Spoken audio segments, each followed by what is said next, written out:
خبر شامل کرتے ہیں بیلاروس سے زماد خان کی اس رپورٹ میں منسک میں پاکستانی سفارت خانے نے ویدبسک میں نجی مجموعوں کی تاریخ کے میوزیم کے ساتھ مل کر پاکستان کا ثقافتی تنوع اور مناظر کے موضوع پر آرٹ کی نمائش کا آغاز کیا۔ افتتاحی تقریب میں تقریباً 100 مہمانوں نے شرکت کی، جن میں ثقافتی شائقین، فن سے محبت کرنے والے میڈیا کے نمائندے اور غیر ملکی پاکستانی شامل تھے۔ نمائش کا افتتاح بیلاروس میں پاکستان کے سفیر HE نے کیا۔ سجاد حیدر خان، ویڈبسک ریجنل میوزیم کے ڈائریکٹر تاتیانا سٹارنسکیا اور ویدبسک ریجنل ایگزیکٹو کمیٹی کے ثقافتی شعبے کے سربراہ پیوٹر پوڈگورسکی تھے۔ نمائش میں پاکستان کے نامور فنکاروں کے 50 سے زائد فن پارے رکھے گئے، جن میں امیر کمال، عائشہ کمال، ارم اشفاق اور فرحین کمل شامل ہیں۔ مزید 12 متنوع نمونے بشمول ٹرک آرٹ ورک، سلیمانی پیتل کی اشیاء اور نمک کے لیمپ کی نمائش کی جا رہی ہے، جو پاکستان کے متحرک فنون اور دستکاری کی عکاسی کرتی ہے۔ اپنی خیر مقدمی تقریر میں سفیر خان نے پاکستان کے امیر اور متنوع ثقافتی ورثے پر روشنی ڈالی اور اسے ایک کثیر الثقافتی، کثیر لسانی اور مذہبی طور پر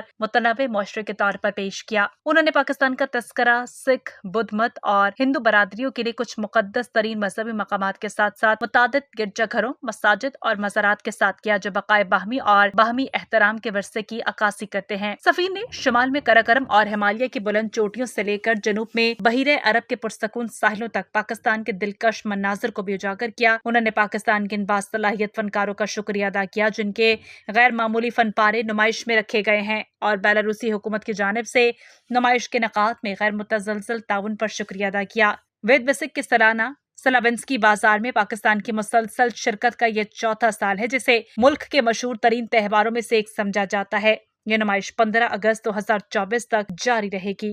رابعہ ویلفیئر ہسپتال، علاج و معالجے کی بھروسہ مند جگہ، جہاں ڈاکٹرز اپنی خدمات بہترین طریقے سے انجام دے رہے ہیں۔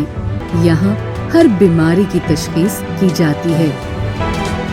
رابعہ ویلفیئر ہسپتال۔ مزید معلومات کے لیے ہمارے کسٹمر کیئر نمبر پر کال کریں۔